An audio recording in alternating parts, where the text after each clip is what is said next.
홀연히 굉장히 뭐 좋게 보고 있고요. 뭐 말씀드렸지만 뭐 성장, 뭐 손익, 배당, 뭐 그리고 뭐 밸류에이션 등등 무엇 하나 빠지지 않는 회사라고 생각을 합니다.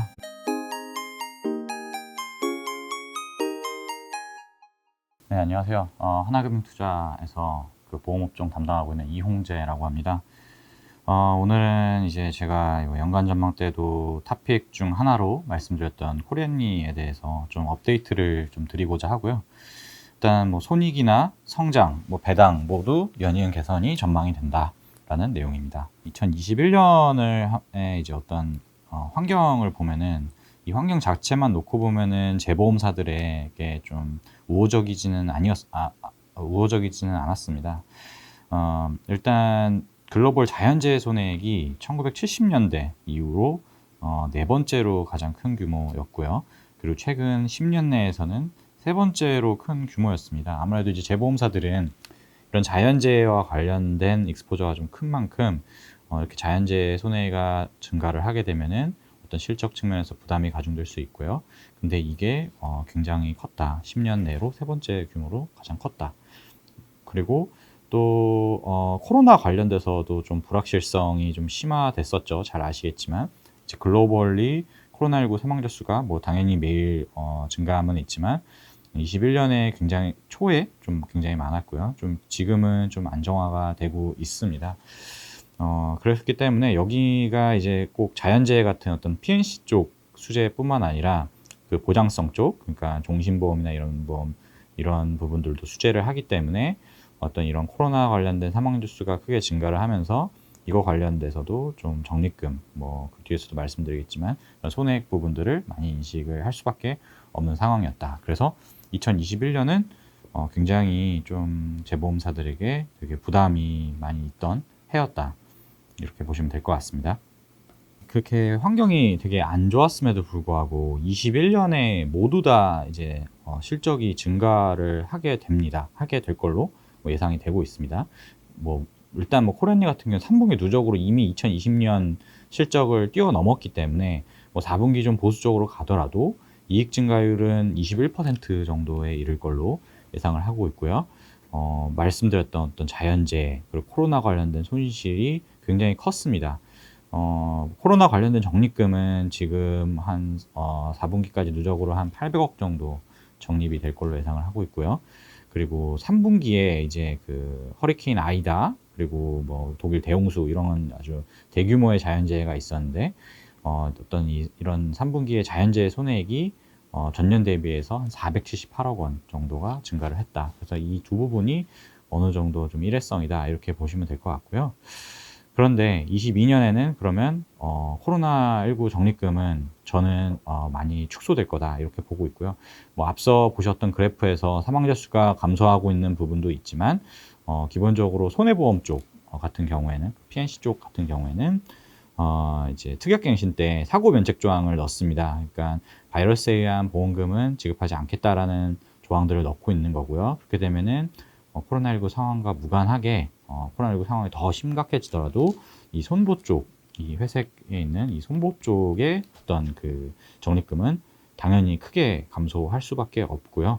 이제 생보 부분은 사고 면책 조항이 이제 들어가지는 않는데 적립금 자체를 지금 뭐 코리안리뿐만 아니라 저희 타 재보험사들도 굉장히 보수적으로 이미 쌓아놨습니다. 그래서 이제 사망률이 실제로 좀 감소하고 있는 부분도 있고 그리고 이렇게 보수적으로 이미 기적립된 적립금이 있기 때문에 영향은 상당 부분 축소될 걸로 예상을 하고 있습니다.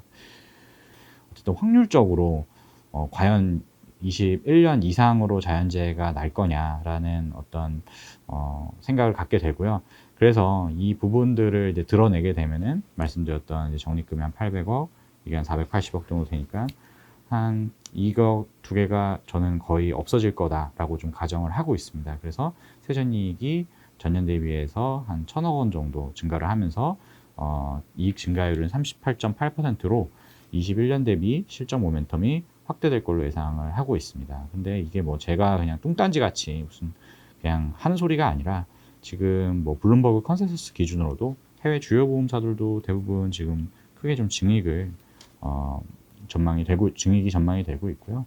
그래서 지금 원수사들 같은 경우에는 22년에 좀 실적이 약간 슬로우해질 수 있는 반면 코리안리는 오히려 실적 모멘텀이 확대될 걸로 지금 추정되는 부분은 상당히 좀 부각될 수 있는 상황이다 이렇게 보고 있습니다.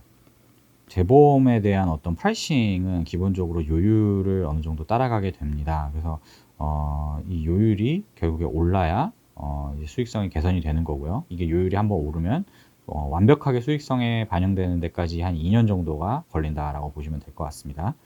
그래서 최근에 어떤 10년 동안의 재보험 요율의 상승과 하락, 이 등락을 보게 되면은 어떤 이런 자연재해 손해액과 일정 수준 연관성이 있습니다. 그러니까 가령 2012년에는 2011년에 자연재해 손해액이 10년 내로 두 번째로 컸던 해이고요. 그 다음에 이후로 자연재해가 좀 감소를 하면서 요율도 같이 하락을 하다가 2017년은 허리케인 HIM으로 알려진 어떤 자연재해 손실이 굉장히 컸던, 그러니까 10년 내로 가장 컸던 해였습니다. 그래서 그 이후부터 지금 계속해서 요율이 상승을 해왔는데요. 그래서 지금 사실 이렇게 자연재해 손실이나 아니면 코로나 관련된 적립금 부담이 굉장히 컸음에도 불구하고 21년에 실적이 20년 대비 좋아졌던 어떤 배경이기도 합니다. 이 부분이. 그러니까 결국에 2년 전이니까 뭐 2019년에 올렸던 그 재보험 요율 상승 효과라고 보시면 될 것 같고요. 근데 이 요율이 저는 올해 뭐 추가로 조금 더 요율 상승이 되지 않을까 이렇게 보고 있고요. 이유는 앞서 말씀드렸다시피 21년에 자연재해 손해액이 세 번째로 컸던 해이기 때문입니다. 그래서 이렇게 요율이 또 상승하게 되면은 중장기적인 수익성이 좀 굉장히 좀 누적적으로 개선될 수 있기 때문에 중장기적인 어떤 손익가시성 굉장히 높다라고 보고 있고요.